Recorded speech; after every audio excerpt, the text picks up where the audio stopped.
face. Look at the face. Hi, my name's Simon and welcome to the last episode for 2017 of The Maserati Guy.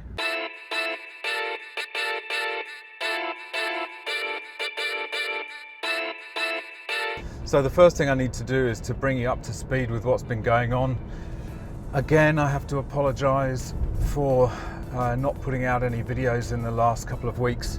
The situation is that I've just started a new job in my profession as a formerly a lawyer, but now as a contract administrator. So I've started a new job, which is great for me, but it does mean that I've had to rearrange my schedules a bit. In the new year, I'm planning to try and do videos on the weekends. So hopefully you'll get a video a week in 2018. Hopefully more if I can manage it. But that's the reason things have been a bit slow over the last couple of weeks. So I thought the purpose of this video would be to just bring you up to date with what's happening on my three cars, what my plans are for 2018 for the cars and for the channel. And just to talk around a few things that have been turning over in my mind over the holidays and over the past few weeks, and I hope it'll give you something to look forward to in the new year. So let's start with the Maserati. She went into Andrea Motori, which is my independent specialist in Artarmon, a week or so ago for the 4-year service. The car is now obviously about 4 years old. It was first registered in 2013 September, so even though it's only done 27,000, well, nearly 28,000 kilometers, needs to have the 4-year service. So that was all the major fluids checked: the brake fluid, steering fluid, air and pollen filters, a bunch of other stuff. Nothing unexpected in that service, which is excellent. The one thing that was additional to the ordinary service was the replacement of the engine mounts. This is something that Andrea had flagged some time ago. I actually hadn't noticed that there was an issue, but he said that at idle the engine was vibrating, and there was that vibration was being transferred into the cabin. I didn't notice it as this was my first time I'd driven one. It was kind of, that's the norm. That's just normal. But when the engine mounts were replaced, it's actually very noticeable when you're just sitting at idle. It's actually very much smoother, which is great. So nothing too awful on the service. I do still have this issue with the starting. It splutters and coughs a bit on the first time you start it after it has been sitting for a couple of days.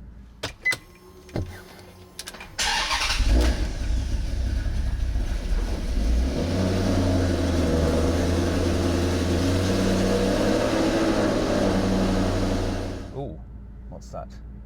Lamborghini. Very nice. Yeah, it's an Aventador. Andrea thinks it might be something to do with the fuel vapor recovery system. I'm not so sure. It's one of those impossible things to diagnose. There's no codes, there's no check engine light, nothing obvious is wrong. As soon as it starts, it drives and runs absolutely fine. I'm assuming it will either A, go away, or B, get worse. It's kind of like health, really. If you get a niggling pain, it'll either get worse or go away. So I'm assuming it will either do one or the other, and I can ignore it or I'll need to deal with it. I've been having what you might call adulterous thoughts about Audi R8s. I've got two nice cars. I've got two really nice cars. I've got obviously the Gran Turismo and the RS5. I just think, should I trade them in and get something really nice like an R8? So I've been having these rather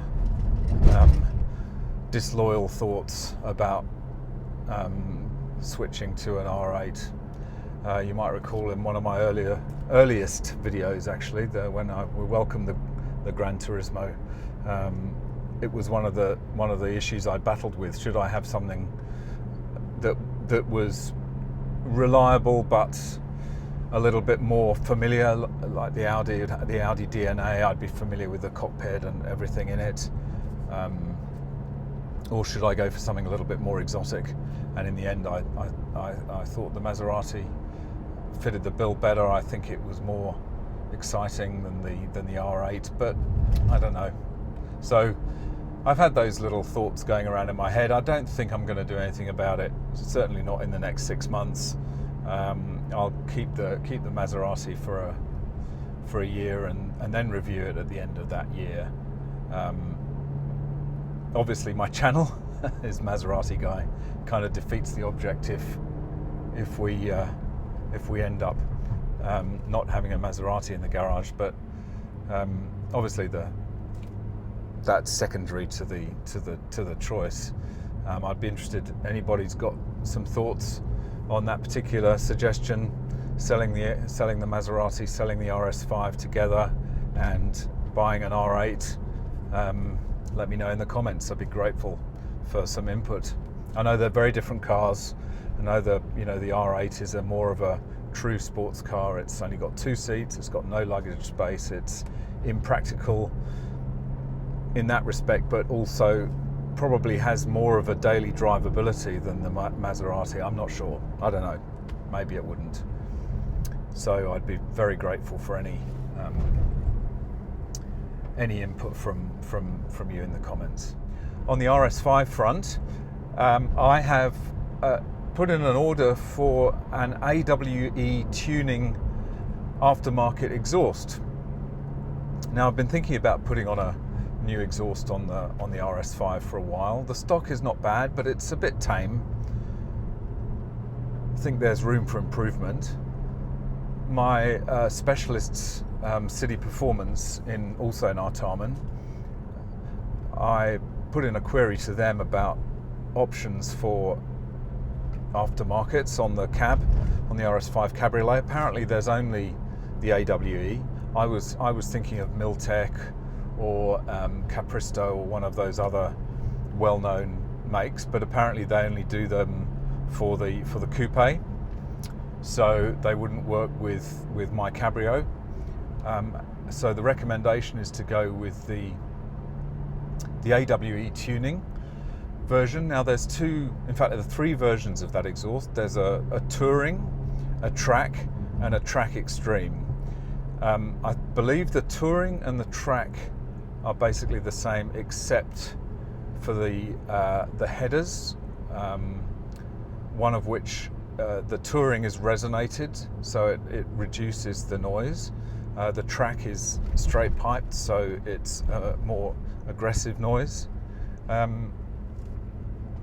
So I'm gonna go for the Touring edition, which was on special just before Christmas, 15% discount.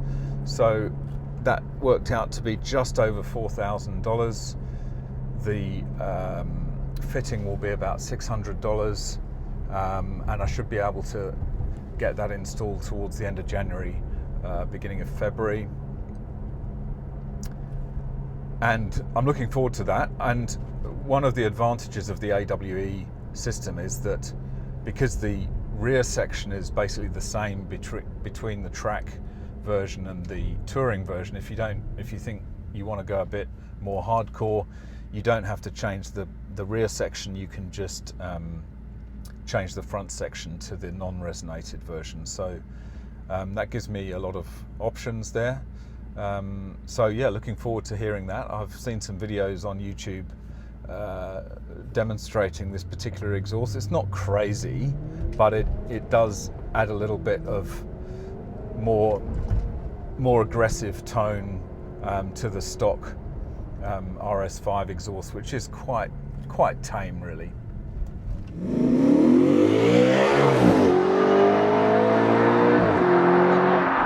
So I'm just in Hornsby now. I'm just going to stop off at an auto parts shop just up here in Waitara, and I'm going to get some fuel additive, some cleaning additive, chuck it in, chuck a bottle of that through the system, see if that will clean out, reduce this issue with the starting. It might just free something up that's getting a bit sticky. So we're going to see if that will work, and I'm going to take the GT for a little bit of a drive up the freeway, a New Year's Eve drive, which it's a beautiful day. There's not much traffic on the road, so it's a good day for it.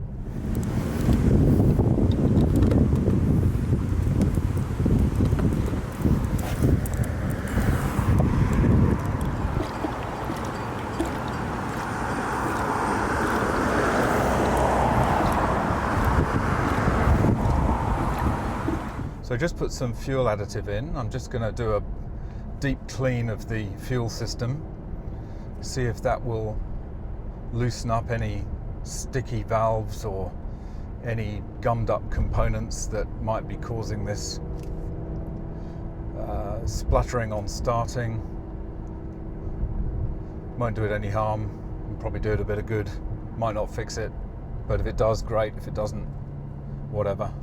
On the CL500, there are two things I'm going to do on the CL500, one of which I've already mentioned, and that is to put some new wheels on. Looking for some AMG alloys. Haven't found any yet. I was looking for a nice second-hand set in good condition, but haven't found that yet. So I've got a search going on eBay constantly to see if any new items come up.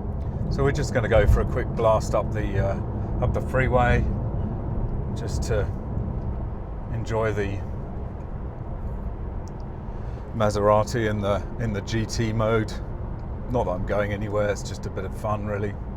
Could come back down the Pacific Highway, the old Pacific Highway, which is always fun. Have to look out for police cars. They'll be out in force today, New Year's Eve, to get those bloody double demerits. Look at this idiot. Me. Excuse me, but that guy, a P-plater, doing like 130 in an 80 zone. There's never a cop around when you want one. We might come back down the old Pacific Highway. Keep an eye out for cops, because double demerit points.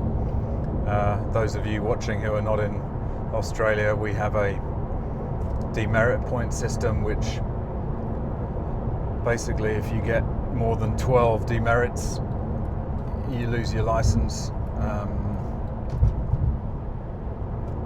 So I embarrassingly have 8 at the moment, so I have to be a bit careful for the next couple of years. Public holidays, Christmas, Easter, all those big holiday seasons, they put in a double demerit regime, which means if you normally get 3 points for an offence, you will get 6, and that would be an absolute disaster. So you've got to be a bit careful there. So back to the CL500. We're looking for a set of nice AMG alloys, slightly larger, I think 19-inch, a little bit wider maybe, staggered, a bit wider at the back as well. And then the other thing that I am going to install is an aftermarket Android audio system. So this is one of those times where you have a few drinks in an evening, sit in front of eBay, and you think, oh, this would be a great idea to put in the Merc. Big Android kind of audio system. It's got CarPlay and all the other stuff. And so I think that would be quite an interesting project. We're going to have to modify the center console, which is a wooden center console unit, and that will need to be cut, sanded and polished and made to fit, so it's going to be a bit tricky. But I thought it might be an interesting little project to do when I get some time. My previous attempt at putting in Bluetooth streaming with the cassette adapter was probably the worst idea I've ever had. So, yeah, I'm not gonna do that. That's quite fun, but no. So yeah, I think there's a lot of people will say, oh, don't put an aftermarket in, you know, keep it original. Yeah, it's nice to keep it original, but seriously, the navigation is absolute shit. And the audio is pretty awful. So, I mean, I'll keep the original and somebody can put it back in if they want to, but yeah. Okay, so I'm just having a little bit of fun here on a back road up in the middle of nowhere. All the police will be down in Sydney for the New Year's Eve fireworks. This is absolutely insane. Just discovering areas of this engine that I'd never believed existed. I mean, I rarely get the rev counter or the rev indicator into the yellow zone. I mean, it's always in the green zone, which is like up to, I think it goes yellow at about 6,000. Let's see what we can do here.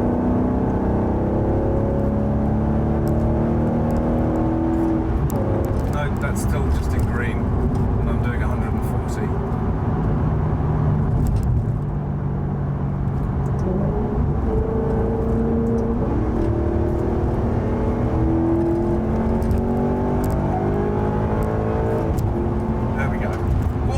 Hear that gear change? Oh my god! Did you hear that gear change?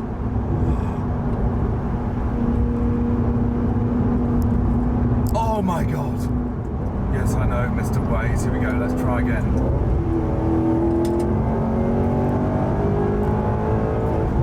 There he goes. Bang! Whoa, that's impressive. Oh my god, that's impressive. Oh my god, that is so impressive. Look at the face, look at the face.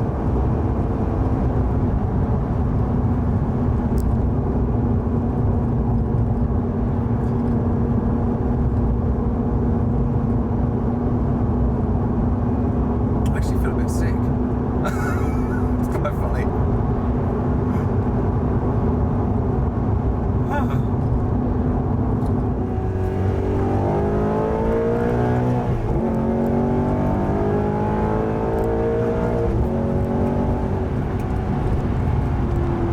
And we're doing 150. Okay.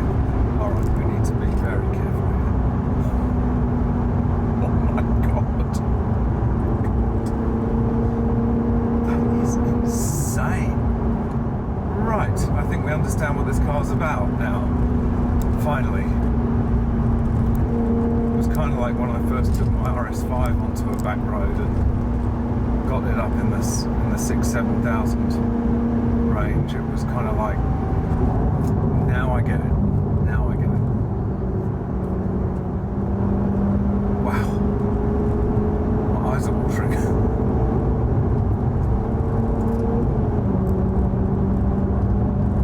Alright, let's go back the way we came. Do it all again. Wow. This has opened my eyes to a completely new side of this car.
so I've just been scratching the surface until now.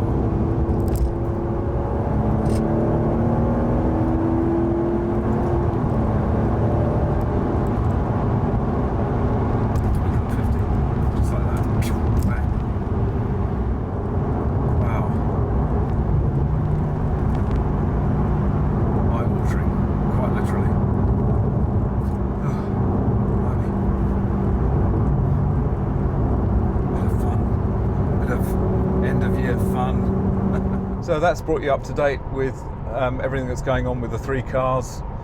Now, as I say, I'm hoping in 2018 to get a video out every week, trying to do one on the weekends, fit in with my work, and yeah, looking forward to 2018. So thanks for watching. Must say, you know, it's been fantastic starting this channel. It's been going 4 or 5 months now, so I'm getting close to 100 subscribers, which was my first target, to get 100 subscribers, and I've achieved that, nearly achieved that, should have achieved it in the next couple of weeks, hopefully. So if you're not subscribed already, please do subscribe. You won't get spammed, but you will get notified of the occasional new video when it gets put up. So please give the like a click if you've enjoyed watching these videos over the past few months. Thanks to everyone who has subscribed. I'm incredibly grateful. It's fantastic to have such an engaging YouTube community out there, prepared to, you know, make comments and start a discussion, which is absolutely terrific. I'm also on Instagram, Maserati Guide 2017. On there I post photos of interesting cars, photos of things I think you'll find interesting. I also give a few little teasers for videos that are coming up, and it's a way of staying in touch with you guys when I'm not putting out a video. So do sign up on Instagram. Yeah. Have a great new year. Hope you enjoy your celebrations, and we'll see you in the new year.